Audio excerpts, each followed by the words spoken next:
Wroxeter was one of the largest cities in Roman Britain.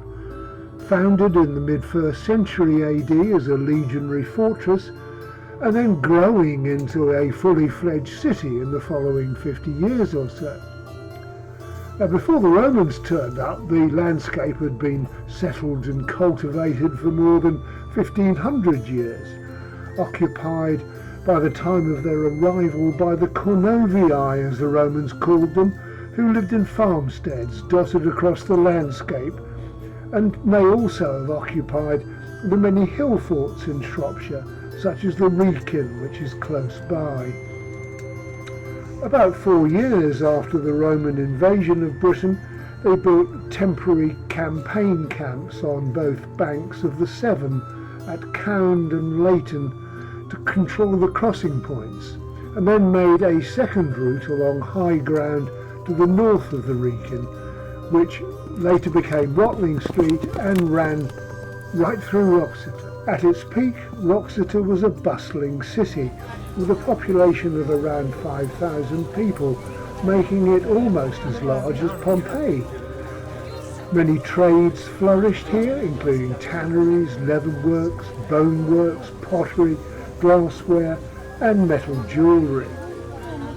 And life in Wroxeter Roman city was pretty vibrant and diverse, and the new museum at Wroxeter shows plenty of evidence for women at Wroxeter, in particular their personal belongings such as tiny silver hair ornaments and tools to grind and apply makeup. Now, empire builders like the Romans export their own beliefs and superstitions, and magical amulets and religious objects provide a glimpse into the spiritual life of the residents of this city. And of course, the paraphernalia of alcohol, a universal thread running not only through antiquity, but almost all of our history. And that's also represented here, and there's no doubt that wine and other alcoholic beverages were a daily part of life in Wroxeter. The city was home to a mix of social classes.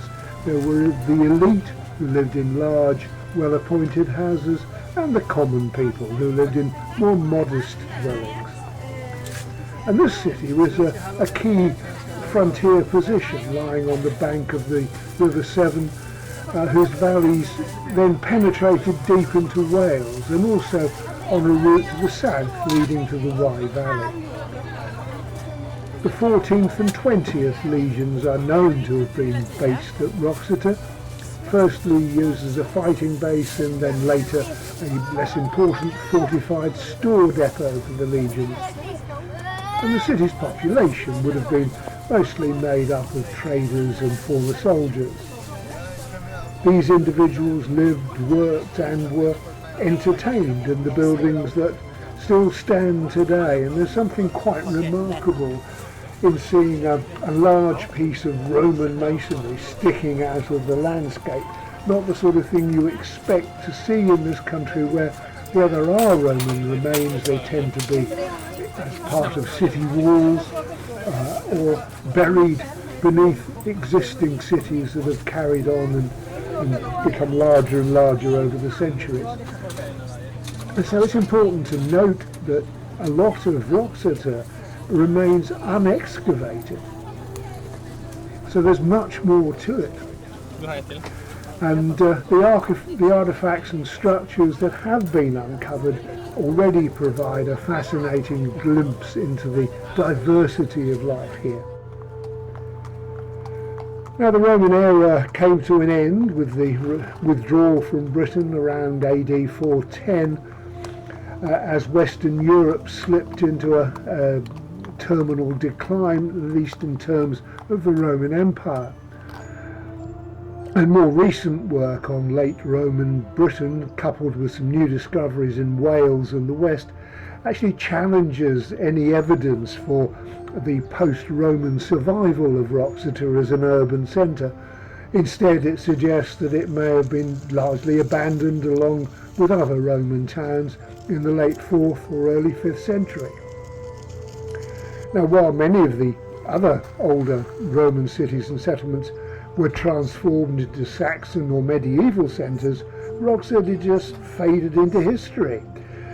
Perhaps as a result, Wroxeter is something exceptionally well preserved, and its relatively remote location has meant there's been little disturbance of the Roman remains by later occupation.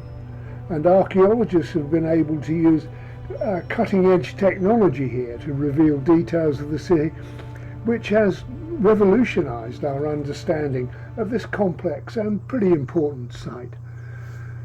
So if you get a chance, well worth a visit.